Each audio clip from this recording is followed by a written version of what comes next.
సింహాసనం నీదు నివాస స్థలము ఈ భూమి నీ పాదపీఠం ఈ సృష్టి నీ చేతి పనియే పరిశుద్ధ సింహాసనం శరాబులు కెరూబులు పరిశుద్ధుడు పరిశుద్ధుడని శరాబులు కెరూబులు పరిశుద్ధుడు పరిశుద్ధుడని చేయు ప్రతిగానములకు నీవే యోగ్యుడవు చేయు ప్రతిగానములకు నీవే యోగ్యుడవు పరిశుద్ధుడు పరిశుద్ధుడు పరిశుద్ధుడు పరిశుద్ధుడు పరిశుద్ధుడు పరిశుద్ధుడు పరిశుద్ధ సింహాసనం నీదు నివాస స్థలము ఈ భూమి నీ పాదపీఠం ఈ సృష్టి నీ చేతి పని పరిశుద్ధ సింహాసనం మార్గమును సత్యమును జీవమునై ఉన్న మా దేవా మార్గమును సత్యమును జీవమునై ఉన్న మా దేవా మా హృదయమే నీ ఆలయము మాలో నవసించు ప్రభువా మా హృదయమే నీ ఆలయము మాలో నవసించు ప్రభువా పరిశుద్ధుడు పరిశుద్ధుడు పరిశుద్ధుడు పరిశుద్ధుడు పరిశుద్ధుడు పరిశుద్ధుడు పరిశుద్ధ సింహాసనం.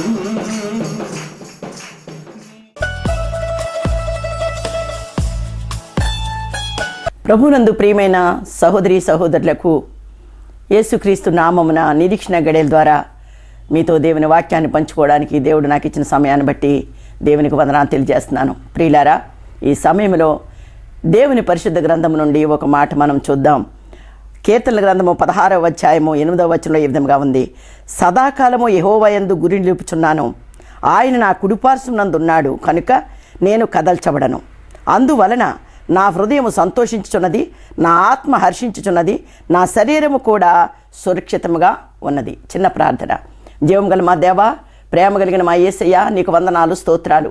నీ అపారమైన ప్రేమను బట్టి కృపను బట్టి నా ప్రభువా, ఇదిగో తండ్రి, వాక్యము నీది, నిలబడని నేను దాసురాలు నీ దాసురాలను ప్రభువా.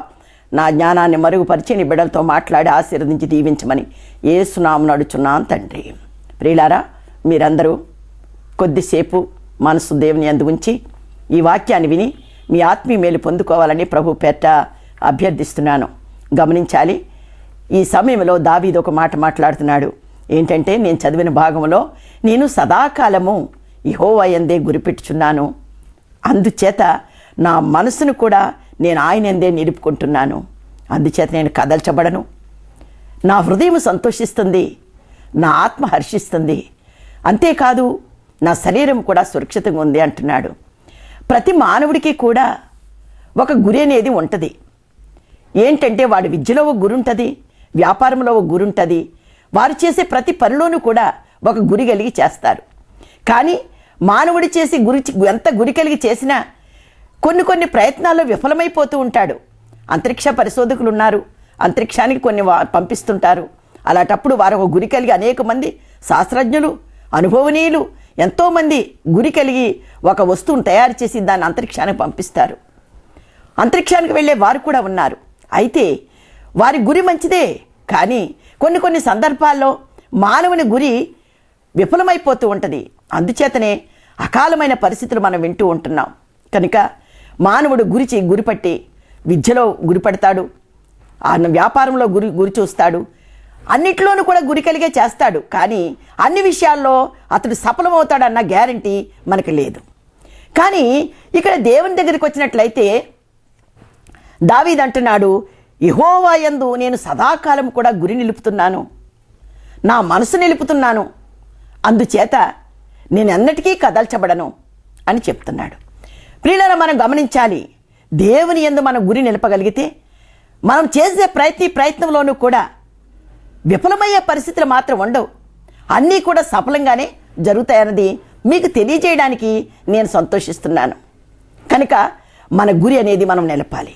కొంతమంది గురి లేని మనుషులు కూడా ఉన్నారు, గమనించాలి. వాళ్ళ జీవితానికి ఒక గురి ఉండదు, వాళ్ళు చేసే పనికి ఒక గురి ఉండదు.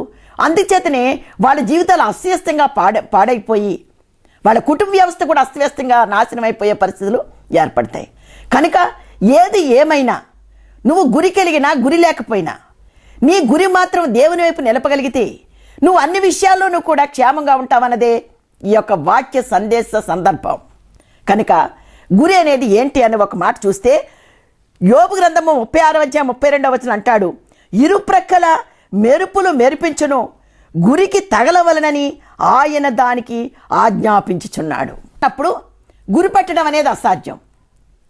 ప్రియులారా, నేను నా ఆలోచన ప్రకారంగా మీకు చెప్పినట్లయితే మెరుపులు మెరిచేటప్పుడు సాధారణంగా ఈ కన్ను అనుకోని రీతిగా అసంకల్పితంగా రెప్పలు పడిపోతూ ఉంటాయి. గురి పెట్టడం అనేది కష్టమైపోతుంది. కానీ యోబులో ఉన్నటువంటి ఈ గ్రంథకర్త రాసేది ఏంటంటే మెరుపులు మెరుస్తున్నా గురి పెట్టాలి. అంటే దీని అర్థం ఏంటంటే లోకము, దాని ఆశలు, దాని యొక్క భోగభాగ్యాలన్నీ కూడా దేవుని వైపు గురి నిలపకుండా నిన్ను కేవల పక్కదోవ పట్టించినా, నువ్వు లోకం వైపు చూడకుండా, లోకాశల వైపు వెళ్లకుండా, లోకంలో ఉన్నటువంటి ఆహ్లాదకరమైన పరిస్థితులకి నీ హృదయంలో చోటు ఇవ్వకుండా నువ్వు దేవుని వైపే గురి పెట్టాలి అన్నది ఈ యొక్క గ్రంథకర్త యొక్క ఉద్దేశ్యం. కనుక మనము గురి కలిగి జీవించాలి. మన లోకంలో ఎన్ని సందర్భాలు మనకి ఆటంకంగా ఉన్నా వాటన్నిటినీ జయించి మనం దేవుని వైపు గురి నిలపాలి. కనుక ఇంకొక మాట కూడా మనం చూద్దాం. ఫిలిప్పీ పత్రిక 3:17 అంటాడు, మీరు నన్ను పోలి నడుచుకొనిడి, మేము మీకు మాదిరి అయి ఉన్న ప్రకారము నడుచుకొని వారిని గురిపెట్టి చూడుడి. గమనించాలి, పౌలు అంటాడు, మీరు నన్ను పోలి నడుచుకోండి. లోకంలో మీకు మాదిరికరమైన భక్తులు, ఉపదేశకులు, ఆ మాదిరికరమైన సాక్ష్యాలు ఉంటారు, వారిని గురి చూసి మీరు నడవండి అంటాడు. ఎందుకంటాడో తెలుసా? పౌలు గారు సౌలుగా ఉన్న సందర్భాల్లో ఒకటే గురి అతనికి ఏంటంటే క్రైస్తవుల్ని నాశనం చేయాలి, క్రైస్తవ్యాన్ని హతమార్చాలి, క్రైస్తవ్యం ప్రబలకుండా ఆటంకపరచాలి అన్నదే అతని ఏకైక గురి. ఆ గురితో ప్రయాణమే వస్తున్నప్పుడు దేవుడు ఆయన్ని గురిపెట్టి చూశాడు. అందుచేతనే సౌలా సౌలా అని పిలిచాడు. కనుక ఒక్క క్షణములో, కనురెప్ప పాటులో సౌలు తన గురి మార్చుకున్నాడు. ఎప్పుడైతే దేవుని స్వరం అతని అంతరంగంలోనికి వెళ్ళిందో అతని గురి మారి ఎటువైపు వెళ్ళిందో తెలుసా? దేవుని వైపు వెళ్ళింది. కనుక దేవుని కొరకు మాదిరికరమైన ఉపదేశకుడుగా ఆయన తయారైపోయాడు, గొప్ప బోధకుడిగా ఆయన తయారైపోయాడు. ఫిలిప్పీ పత్రిక 3:14 అంటాడు, క్రీస్తు యేసునందు ఉన్నతమైన బహుమానము పొందవలనని గురి యొద్దకే నేను పరిగెట్టుచున్నాను. గురి నిలపడం వల్ల మనకి నష్టమేమి కూడా లేదు. మనకు గమనించాలి, మనకు ఉన్నతమైన బహుమానం ఒకటి ఎదురు చూస్తుంది. అందుకనే పౌలు అంటాడు, ఉన్నతమైన బహుమానం కొరకే నేను గురిపెట్టి పరిగెడుతున్నానంటాడు. నా ప్రియమైన సహోదరి సహోదరుడా, నీ జీవితంలో కూడా ఒక బహుమానం ఉందని ఒక గురి కలిగి పరిగెట్టగలిగితే ఆ గురే నీ బహుమానాన్ని అందుకోవడానికి దోహదపడుతుంది. గురి కలిగి జీవించాలి. క్రైస్తవ జీవితంలో క్రీస్తు నందు గురి కలిగి జీవించాలి. గురి లేకపోతే నీ జీవితానికి ఒక అర్థం అనేది లేదు. ఇంకొక విషయం ఏంటో తెలుసా? 1 కొరింథీ పత్రిక 9:25 అంటాడు, మనమైతే అక్షయ కిరీటమును పొందుటకు తగు విధముగా ఉన్నాము, కాబట్టి నేను గురి చూడని వాని వలె పరిగెత్తువాడను కాను. ఈ గురి దేనికి? ఒక అక్షయ కిరీటం అనేది మనం పొందుకోవడానికి. క్షయము కాని కిరీటం, అదే మహిమ కిరీటం. అక్షయమైనటువంటి కిరీటం కొరకు నేను ఎప్పుడు గురి పెడుతున్నానే ఉన్నాను, గురిలేని వాడిని మాత్రం నేను కాదని పౌలు మనతో మాట్లాడుతున్నాడు. ప్రియులారా, మనం గమనించాలి, దేవుని వైపు మనం గురి పెట్టి నిలపాలి. అంతేకాదు నేను గురి కలిగి ఉన్నాను, అంతేకాదు నా బహుమానం కొరకు నేను ఎదురు చూస్తున్నాను అంటున్నాడు. బహుమానం కొరకు ఎదురు చూడడం మాత్రమే కాదు, నా బహుమానం ఏంటో తెలుసా? అక్షయము కాని కిరీటం, క్షయము కాని కిరీటం, మహిమ కిరీటం, ఉన్నత కిరీటం, నిత్య కిరీటం. కనుక ఈ కిరీటము మనం పొందుకోవాలంటే మన జీవితానికి, క్రైస్తవ జీవితంలో ఒక గురి కలిగి ఉండాలి. కనుక దేవుని సన్నిధిలో ఆ విధంగా ఉండడమే మనకి ప్రాముఖ్యమైనటువంటి విషయం. గురిని మనం ఏం చేయాలో తెలుసా? నిలపాలి. ఎన్ని పరిస్థితులు వచ్చినా ఆయన మీదే మన గురి నిలపాలి. అందుకని అంటాడు సామెతల గ్రంథము 22వ అధ్యాయము 17-18 వచనాలు అంటాడు, జ్ఞానుల ఉపదేశము ఆలకింపుము, నేను కలుగజేయు తెలివిని పొందుటకు మనస్సు నిమ్ము, నీ అంతరంగమందు వాటిని నిలుపుకొని ఎంతో మంచిది, అవి పోకుండా నీ పెదవుల మీద వాటిని ఉండని. అంటే మనం దేని యందు నిలపాలి? ఒక ఉపదేశమందు మన మనస్సు నిలపాలి. ఏంటా ఉపదేశం? జీవమును గూర్చిన ప్రబోధాలు, ముక్తిని గూర్చిన ప్రబోధాలు, రక్షణ గూర్చిన ప్రబోధాలు, విమోచన గూర్చిన ప్రబోధాలు. దేవుడిచ్చినటువంటి ప్రతి కట్టడ యందు, ప్రతి ఉపదేశమందు కూడా మన మనస్సు నిలపాలి. మన పెదవుల మీద ఆయన ఉపదేశాలు ఉండాలి, మన అంతరంగంలో ఆయన ఉపదేశాలు నిలబడి ఉండాలి. గమనించాలి, ఒక స్తంభాన్ని నిలబెడితే లోతుగా దాని గొయ్యి తీసి దాంట్లో స్తంభాన్ని నిలబెడితేనే అది స్థిరంగా నిలబడుతుంది. అదేవిధంగా నీ అంతరంగంలో దేవుని ఉపదేశాలు నిలబడాలి. అంటే దీని అర్థం ఏంటో తెలుసా? నీవు నిలువెల్లా ఆయనలో నిలబడాలి. అందుకని అంటాడు యెహెజ్కేలు గ్రంథము 44వ అధ్యాయం 5వ వచనం అంటాడు, నీవు మనస్సు నిలుపుకొని నీ సంగతులన్నిటిని గూర్చి చెవును పెట్టుము. కనుక మన మనస్సు నిలబెట్టుకోవాలి. దేవుని గూర్చిన సంగతులన్నిటిని గూర్చి మనం ఏం చేయాలో తెలుసా? మన చెవులోనికి వెళ్ళాలి, వాటిని అనుసరించి మన మనసు నిలబడాలి. ఇర్మియా గ్రంథము 31వ అధ్యాయం 21వ వచనంలో ఏ విధంగా ఉంది, ఇశ్రాయేలు కుమారి సరిహద్దు రాళ్లను పాతింపము, దోవచూపు స్తంభమును నిలబెట్టుము, నీవు వెళ్ళు రాజమార్గమున తట్టు నీ మనసును నిలుపుకొనుము. ప్రియులారా, ఇర్మియా గ్రంథంలో ఇశ్రాయేలు కుమారి సరిహద్దు రాళ్లను పాతించు, అంతేకాదు దోవచూపు స్తంభాల్ని నిలబెట్టు, నీవు వెళ్ళే రాజమార్గం వైపు నీ మనసు నిలుపుకోవాలి. ప్రియులారా, మనం గమనించాలి, ఇశ్రాయేలు కుమారికి ఒక సరిహద్దును చెప్తున్నాడు ఆయన. క్రైస్తవ జీవితానికి ఒక సరిహద్దులైనది అవసరం. సరిహద్దు రాళ్లను పాటించము అంటే నీ మాటకి, నీ చూపుకి, నీ తలంపులకి సరిహద్దులు అనేవి ఉండాలి. నీ ప్రవర్తనకు సరిహద్దులు ఉండాలి. అంతేకాదు అతను ఇంకో మాట ఏమంటున్నాడో తెలుసా? దోవచూపు స్తంభాల్ని నిలబెట్టు. దోవచూపు స్తంభం అంటే అర్థం ఏంటి? ప్రతి ప్రయాణానికి కూడా ఒక దిక్సూచి అనేది ఉంటుంది. అదేవిధంగా నీ క్రైస్తవ జీవితానికి కూడా ఒక దిక్సూచి మాదిరిలో ఉండాలి. అవి పరిశుద్ధ గ్రంథంలో ఉన్న ఆజ్ఞలే. వాటిని మనం ఏం చేయాలో తెలుసా? మన ఎదుట నిలబెట్టుకోవాలి. మన కన్నులకు బాసికముల వలె వాటిని కట్టుకోవాలి. ఆ కట్టలు నిలబెట్టుకుని అవే మన జీవితాలకి, దేవుని కట్టడలే మన జీవితానికి దోవ చూపే స్తంభాలుగా మనం నిలబెట్టుకోవాలి. అంతేకాదు ఇంకో మాట ఏమంటున్నాడో తెలుసా? రాజమార్గం వైపు నీ మనసును నిలుపుకోమంటున్నాడు. ఏమండి, క్రైస్తవ జీవితంలో మన యాత్ర ఏంటో తెలుసా? ఒక రాజమార్గం. రాజమార్గం నాకున్నది, దాని మీదే మన మనసు నిలుపుకోవాలి. ఆ విధంగా నిలుపుకొని మనం ప్రయాణం చేస్తే దేవుని గురి వద్దకు మనం చేరతాం. అంతేకాదు గురి కలిగి మనం ఉంటే దేవుని కుడిపార్శ్వం మనం కూర్చుంటాం. అందుకని అంటాడు యోబు గ్రంథము 11వ అధ్యాయం 13వ వచనం అంటాడు, నీ మనసు తిన్నగా నిలిపిన ఎడల, నీ చేతులను ఆయన వైపు చాచిన ఎడల, నీ చేతిలో పాపమును చూసి విడిచిన ఎడల, గుడారములో దుర్మార్గతను కొట్టివేసిన ఎడల నిర్దోషివై సంతోషించదవు, నిర్భయుడవై స్థిరపడదవు, దుర్దినములు మరచెదవు. గమనించాలి, ఎంత అమూల్యమైన మాటలండివి. పరిశుద్ధ గ్రంథంలో ఉన్న మాటలు. నీ చేతిలో పాపం ఉన్నప్పుడు దాన్ని నువ్వేం చేయాలో తెలుసా? విసర్జించాలి. అంతేకాదు నీ గుడారములో ఉన్న దుర్మార్గతను కొట్టివేయాలి. ప్రియులారా, గమనించాలి.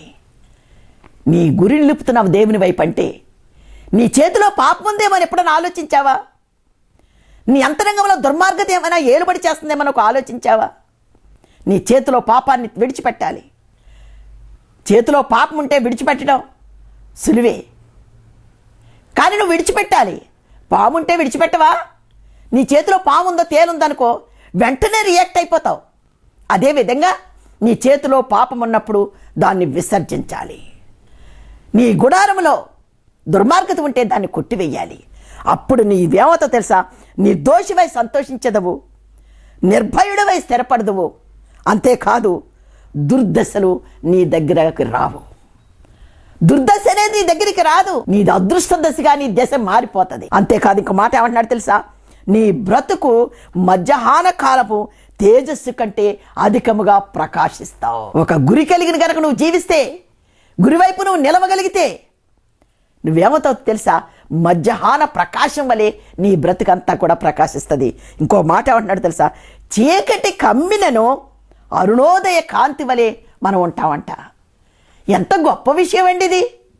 లోకంలో నువ్వు ఎక్కడికి వెళ్ళినా దొరకనటువంటి సందర్భం ఇది. ఒకవేళ చీకటి అనే శ్రమ కమ్మినా, చీకటి అనే ఇబ్బంది నిన్ను చుట్టుముట్టినా అది నీకు అరుణోదయమై వెలుగు ప్రకాశం వలె ప్రకాశిస్తుంది. కనుక గురి నిలపాలి మనం దేవుని వైపు. అప్పుడే మనం ఏమవుతుందో తెలుసా? మనం చదివిన భాగంలో మనం ఎన్నటికీ కూడా కదల్చబడము. గురి ఎప్పుడైతే నిలిపామో, శ్రమ వచ్చినా, ఇబ్బంది వచ్చినా, శత్రువు వచ్చినా మనం కదలని వారిగా మనం ఉంటాం. 1 కొరింథీ పత్రిక 15:58 అంటాడు, సహోదరులారా, మీ ప్రయాసం వ్యర్థం కాదని ఎరిగి స్థిరులను కదలని వారును ప్రభు కార్యాభివృద్ధి యందు ఎప్పటికీ ఆసక్తులయ్యుండుడి. మన ప్రయాస, క్రైస్తవ ప్రయాస, ఈ ప్రయాస వ్యర్థం కాదని మనం గుర్తించాలి. ఎన్ని సమస్యలు వచ్చినా స్థిరులను కదలని వారై మనం ఉండగలిగితే మన ప్రభు యందు, ఆయన కార్యాభివృద్ధి యందు ఎప్పటికీ కూడా ఆసక్తులుగా మనం ఉండాలి. ఇంకో మాట అంటాడు, 1 దెస్సలోనికీ పత్రిక 3:2 అంటాడు, మీ శ్రమల వలన ఎవడునూ కదిలించబడకుండానట్లు మిమ్మును స్థిరపరచుటకును మీ విశ్వాస విషయమై మిమ్మల్ని హెచ్చించుటకు. మనం గమనించాలి. ఎన్ని శ్రమలు వచ్చినా మనం కదల్చబడిన వారంగా ఉండాలంటే మనం విశ్వాస విషయమై స్థిరపడే వారంగా ఉండాలి. విశ్వాసములో స్థిరులుగా కూడా మనం ఉండాలి. మనకు తెలుసు, పరిశుద్ధ గ్రంథంలో అనేక మంది భక్తులు, ఎంతోమంది హతసాక్షులు అయిపోయారు. ఎంతోమంది విశ్వాసంలో స్థిరంగా ఉన్నారు గనుకనే సింహాలు వారిని ఏమీ చేయలేకపోయినాయి, అగ్ని వారిని ఏమీ తాకలేకపోయింది, శత్రువులు ఆయన ఏం చేయలేకపోయారు. ఎందుకో తెలుసా? వారిలో ఉన్న స్థిరమైన నమ్మకం. అంతేకాదు కదిలింపబడనటువంటి విశ్వాసం. ఇలాంటి విశ్వాసం మనకి కావాలి. అందుకనే పౌలు గారు అంటున్నారు, మీరెప్పుడు కూడా స్థిరులుగాను కదలని వారిగా ఉండండి. కార్యాభివృద్ధి యందు మీరు ఆసక్తి కలిగి ఉండండి. విశ్వాస జీవితం అండి, క్రైస్తవ జీవితం ఆసక్తి మిళితమైందై ఉండాలి. ఎప్పుడైతే ఆసక్తి ఉందో అప్పుడు నువ్వు ఎన్ని శ్రమలు వచ్చినా కదిలింపబడకుండా ఉంటావు. అది శారీరకంగా అవనిగి, బాహ్యంగా అవనిగి, శత్రుపరంగా అవనిగి నువ్వు కదిలించబడకుండా ఉంటావు. అప్పుడు ఏమంటున్నాడో తెలుసా? హృదయమందు సంతోషం ఉంటుందంట. సాధారణంగా హృదయం కలిగే ప్రతి చిన్న చిన్న దానికి కూడా వ్యాకులు పడుతుంటుంది, కృంగిపోతుంటుంది. కానీ మన హృదయంలో నిత్యము సంతోషం ఉండాలి. అందుకని అంటాడు కీర్తనల గ్రంథం 33:20 అంటాడు, మనము యెహోవా యందు నమ్మిక ఉంచి ఉన్నామో ఆయనను బట్టి మన హృదయము సంతోషిస్తున్నది. నీ సంతోషానికి ఎవరు సంకేతం? దేవుడే. యెహోవా యందు మనం నమ్మిక ఉంచితే మన నమ్మకమే మన హృదయంలో ఒక సంతోష స్థాపన చేస్తుంది. శ్రమల వైపు చూడకుండా, ఇబ్బందుల వైపు చూడకుండా నీ హృదయంలో సంతోషమే నివాసంగా ఉంటుందన్నది నువ్వు నమ్మాలి. రోమాపత్రిక 5:5 అంటాడు, పరిశుద్ధాత్మ ద్వారా దేవుని ప్రేమ మన హృదయములలో ప్రోక్షింపబడుచున్నది. దేవుని ప్రేమ ఎక్కడైతే ఉందో ఆ హృదయంలో సంతోషము స్థిరముగా ఉంటుంది. యోహాను పత్రిక 16:22 అంటాడు, అప్పుడు మీ హృదయం సంతోషించును, మీ సంతోషము ఎవడు కూడా మీ యొద్ద నుండి తీసివేయజాలడు. తీసివేయజాలని సంతోషం అండి. మన జీవితంలో మనల్ని విడిచిపోని సంతోషం. మన హృదయంలో స్థిరముగా ఉంటుంది. ఎప్పుడంటే ఆయన యందు గురి నిలిపినప్పుడు. కనుక దేవుని సన్నిధిలో ఇంకొక మాట కూడా అంటాడు, ఆత్మ హర్షించుచున్నది. ఏమంటే ఆత్మ హర్షించడం అంటే అర్థం ఏంటి? మన ఆత్మ హర్షించాలంటే మనం చేసే ప్రతి పని కూడా దేవుని దృష్టికి యోగ్యంగా ఉండాలి. మన ఆత్మ హర్షించాలంటే మన మీద నేరారోపణ లేకుండాలి. అంటే మన ఆత్మ మన క్రియలు చూసి, మన ప్రవర్తన చూసి, మన చూపులు చూసి మెచ్చుకోవాలి. పాప సంకేతాలు లేనటువంటి ప్రవర్తనని, పాప సంకేతాలు లేనటువంటి దృష్టిని, పాప సంకేతాలు లేనటువంటి అలవాట్లని హర్షించేదే ఆత్మ. ఎందుకో తెలుసా? ఆత్మ యెహోవా పెట్టిన దీపం. అది ప్రజ్వరిల్లుతూనే ఉంటుంది. నీ హృదయంలోనికి ఏమైనా చీకటనే పాపం చోటు చేసుకుంటే కరెక్ట్గా నీకు చూపించేస్తుంది. అందుకని వాక్యము అద్దం వంటిది అంటాడు. అద్దంలో చూసి నీ అందాన్ని అస్తమానం సరి చేసుకోవడం కాదు, నీ హృదయంలో ఉన్నటువంటి దేవుని ఆత్మ అనేటటువంటి వెలుగులో నీ హృదయ స్థితిని నువ్వు నిత్యము కూడా సరి చేసుకుంటూ ఉండాలి. ఆత్మ ప్రజ్వరిల్లుతుంది. అందుకనే అంటాడు లూకాసు వార్త 1:48 అంటాడు, నా ఆత్మకు రక్షకుడైన దేవుని యందు ఆనందించుచున్నది. యెషయా గ్రంథం 65:18 అంటాడు, నిశ్చయముగా నేను యెరూషలేమును ఆనందకరమైన స్థలముగాను ఆమె ప్రజలను హర్షించువారిగాను సృజించి ఉన్నాను. నిశ్చయముగా యెరూషలేమును ఆనందకరమైన స్థలముగా. గమనించాలి, యెరూషలేమును ఆనందకరమైన స్థలం అండి. ఏంటి యెరూషలేము? యెరూషలేము అనగా సమాధాన పట్టణము. ఏంటి సమాధాన పట్టణము? మన సమాధాన పట్టణం ఏంటో తెలుసా? మన అంతరంగం. మన అంతరంగం ఎలా ఉండాలో తెలుసా? అది వెలుగుతూనే ఆనందకరమైన స్థలముగా అది ఉండాలి. ఆత్మ హర్షించే స్థలముగా అది ఉండాలి. ఆత్మలో దోషము లేనప్పుడే, అంతరంగంలో దోషం లేనప్పుడు ఆత్మ హర్షిస్తుంది. కనుక నా ఆత్మ హర్షించుచున్నది అని అంటున్నాడు. 119 కీర్తన 16వ వచనం అంటాడు, నీ కట్టడలను బట్టి హర్షించదను. మనం ఏం చేయలేదు తెలుసా? ఆయన కట్టలను బట్టి హర్షించాలి. గమనించాలి, ఇంకొక మాట కూడా ఉంది, నా శరీరము సురక్షితముగా ఉన్నది. ప్రియులారా గమనించాలి, మన శరీరం సురక్షితంగా ఉండాలంటే మనం ఏమేమో మందులు వేసుకుంటాం, ఏమేమో మన శరీర రక్షణ కొరకు బలమైన కట్టడాలతో నిర్మించుకుంటాం. కానీ ఎంత కట్టడాలు నిర్మించుకున్నా, ఎన్ని ప్రయత్నాలు మనం చేసినా శరీరం సురక్షితంగా ఉండడం అనేది అసాధ్యం. కనుక ఇక్కడ ఏమంటున్నాడు తెలుసా? మన శరీరము సురక్షితంగా ఉండాలి. నా శరీరము, కీర్తన గ్రంథం 84:2 అంటాడు, నా శరీరము ఆనందముతో కేకలు వేయుచున్నది. కీర్తన గ్రంథము యెషయా గ్రంథము 1:33 వచనం అంటాడు, నా ఉపదేశం సామెతలు 1:33 వచనం అంటాడు, నా ఉపదేశం అంగీకరించేవాడు సురక్షితముగా నివసించును, కీడు వచ్చునన్న భయము లేక నెమ్మది కలిగి ఉండు. కీడు వస్తుందన్న భయం మనకి ఉండదు, నెమ్మది కలిగి ఉంటాం. ఎప్పుడు? మన శరీరం సురక్షితంగా ఎప్పుడు ఉంటుందో తెలుసా? ఆయన కట్టడల యందు మనం ఆనందించినప్పుడు. కనుక ఈ సురక్షితం మనకు కావాలి. గమనించాలి, మన శరీరం సురక్షితంగా ఉండాలి. ఏమండి, అగ్నికులం తయారు చేస్తాం అన్నప్పుడు షడ్రకు మేషకు అబేద్నెగోలకు ఏమైనా భయం కలిగిందా? లేదు. అందులో మా శరీరం కాలిపోద్దేమని భయం ఉందా? లేదు. ఎందుచేత? వారు గురి కలిగి ఉన్నారు గనుక, దేవుని వైపు గురి కలిగి ఉన్నారు గనక వారి శరీరము సురక్షితంగా కాపాడే దేవుడు మా వెనకున్నాడు అనుకున్నారు వాళ్ళు. కనుక మన శరీరం సురక్షితంగా ఉండాలి, మన ఆత్మ మనల్ని హర్షించాలి, మన హృదయమందు సంతోషం అనేది ఉండాలి. ఈ 3 విషయాలు కూడా మనకి శాశ్వతంగా ఉండాలి అంటే యెహోవా యందు మనము గురి నిలపాలి. అప్పుడే మనం కదల్చబడకుండా ఉంటామన్నది ఈ వాక్యం యొక్క సందేశం. మన శరీరం సురక్షితంగా ఉండాలంటే ఇప్పుడు చదవబడినటువంటి మాటలు అంటాడు, నా ఉపదేశమును అంగీకరించువాడు సురక్షితముగా నివసించును, కీడు వచ్చే భయం వాడికి ఉండదు. గమనించాలి, ప్రతి వ్యక్తి కూడా కీడు వస్తుందని ఎన్నో ప్రయత్నాలు చేస్తాడు. గమనించారా? కొంతమంది అయితే వాస్తులు సరిగా లేవు, కీడు వచ్చేస్తుందని భయపడతారు. కొంతమంది అయితే దారి ఎదురుమరిగా లేదు, కీడు వస్తుందేమో అని అనుకుంటారు.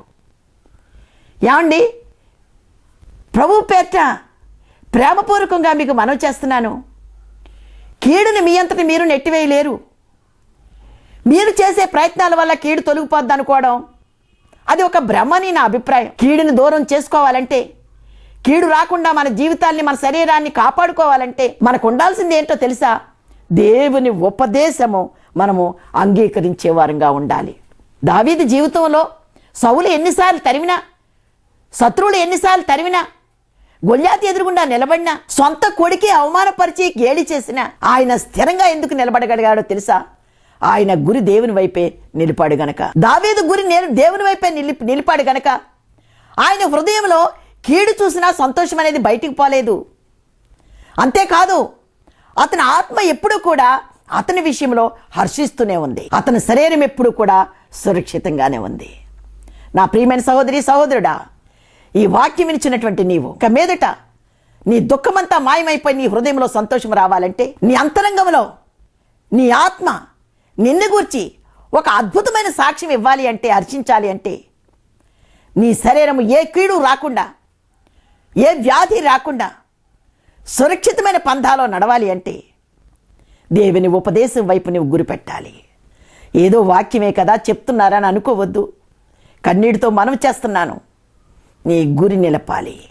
లోక సంబంధంగా నువ్వెన్ని ప్రయత్నాలు చేసి గురి నిలిపి నువ్వు వ్యాపారం చేసినా, చదివినా, ఏం చేసినా కానీ అందులో వైఫల్యాలు ఉంటాయి. కానీ దేవుని వైపు కనుక నువ్వు గురి నిలపగలిగితే, దేవుని వైపు కనుక నువ్వు గురి నిలిపి నువ్వు కదలని వాడిగా ఉంటే నీకు అంతా క్షేమని చెప్పడానికి నేను చాలా సంతోషిస్తున్నాను. కనుక దేవుని సన్నిధిలో నీ గురి ఇక మీదట దేవుని వైపు నిలపండి, ఉపదేశం వైపు నిలపండి. ఈ ఉపదేశంలో అంతర్భావాన్ని పరిశీలించడానికి మీ హృదయాన్ని నిలపండి. మీ హృదయంలో దీని గురించి కొన్ని ఆలోచనలు పెట్టండి. మీ జీవితంలో ఏమంటున్నారో తెలుసా ఒక మాట, అప్పుడు నీ బ్రతుకు మధ్యాహ్నం కాంతి కంటే కూడా ప్రకాశంగా ఉంటుంది.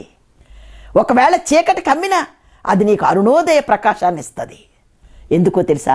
నీ చీకటిని చీకటిగా ఉంచదు, నువ్వు ప్రకాశించే దానిగా ఉంటావు. అంటే దీని అర్థం ఏంటి? నీ దగ్గర దుఃఖము కానీ, వేదన కానీ, కన్నీరు కానీ, శ్రమలు కానీ, ఇబ్బందులు కానీ నిలబడడానికి భయపడతాయి. అలాంటి దీవెన నీకు కావాలని కోరుతూ నా మాటలు ముగిస్తున్నాను.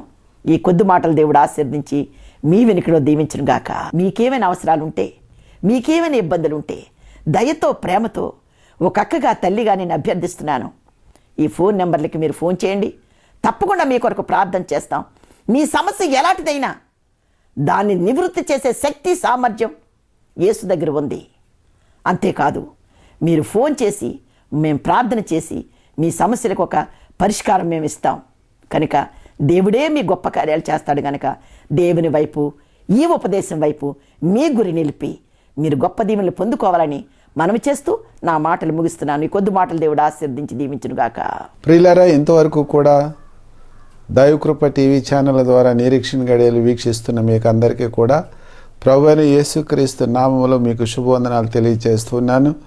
ప్రియులారా, ఎంతోమంది బిడ్డలు మరి ఫోన్ల ద్వారా వారి యొక్క పొందుకున్న ఈ యొక్క వర్తమానం ద్వారా పొందుకొంచున్న వారి యొక్క మేలులను వారు మాకు తెలియజేస్తున్నారు. మీ అందరి గురించి మేము ప్రార్థన చేస్తూనే ఉన్నాం. దాని గురించి ప్రియులారా, మీ గురించి ప్రార్థన చేస్తాను ఇప్పుడు. అలాగే విదేశాల్లో నుండి కూడా వారు అనేక బాధలు పడుతున్నా, మాకు భోజనం లేదు, తర్వాత మాకు జీతాలు సరిగా ఇవ్వట్లేదు, ఇవాళ న్యూస్లో కూడా మీరు చూస్తుంటారు. అక్కడి నుంచి విడుదల పొందిన వారికి కూడా దేవుడు యూట్యూబ్ ద్వారా వారు చూస్తూ ఉన్నారు. దాని ద్వారా ప్రార్థన చేయించుకుంటూ ఉన్నారు. దేవుడు మిమ్మల్ని అందరినీ దీవించలాగా ప్రార్థన చేసుకుందాం. అందరు కళ్ళు మూసుకున్నట్లయితే ఈ సమయంలో ప్రార్థన చేద్దాం. మమ్మల్ని మిక్కిలిగా ప్రేమించిన మా యేసయ్యా, నీకు వందనాలు, స్తోత్రం చెల్లించున్నాం ప్రభువా. ఇంతవరకు కూడా మా ప్రియ ప్రేక్షకుల నిరీక్షణ గడియలు ప్రేక్షకులందరినీ కూడా క్షేమముగా ఉంచినందుకు నీకు వేలాది వందనాలు, స్తోత్రం. సహాయం చేయండి దేవా. ఇదిగో తిన్న వారి అవసరాల్లో నువ్వు ఇంతవరకు అనేక రీతిలుగా సహాయం చేస్తూ, వారిని బలపరుస్తూ, నడిపిస్తూ, నాయన ఆరోగ్యవంతులుగా చేస్తూ, వారి కుటుంబ జీవితాల్లో అద్భుతాలు చేస్తూ, వారి బిడ్డల విషయంలో, చదువుల విషయంలో, వారి పాడి పంటల విషయంలో అనేక అద్భుతాలు మీరు చేస్తున్న దేవుడు, నీకు వేలాది వందనాలు, స్తోత్రం. నేను ఈ గడియలు వీక్షిస్తున్న ద్వారా ప్రభు వారి జీవితాలకు, వారి కుటుంబాలకు, వారి బిడ్డలకు, వారి వ్యాపారాలకు, నేను వారి ఉద్యోగాలకు నువ్వు చేస్తున్న ప్రతి కార్యం కొరకు మరొకసారి ప్రార్థన చేస్తున్న బిడ్డలను కనికరించండి, దయ చూపించండి ప్రభువా. నాయన నీ బిడ్డలకు ఆలోచన చెప్పి నాయన నన్ను నడిపించమని ప్రార్థన చేస్తూ ఉన్నాను.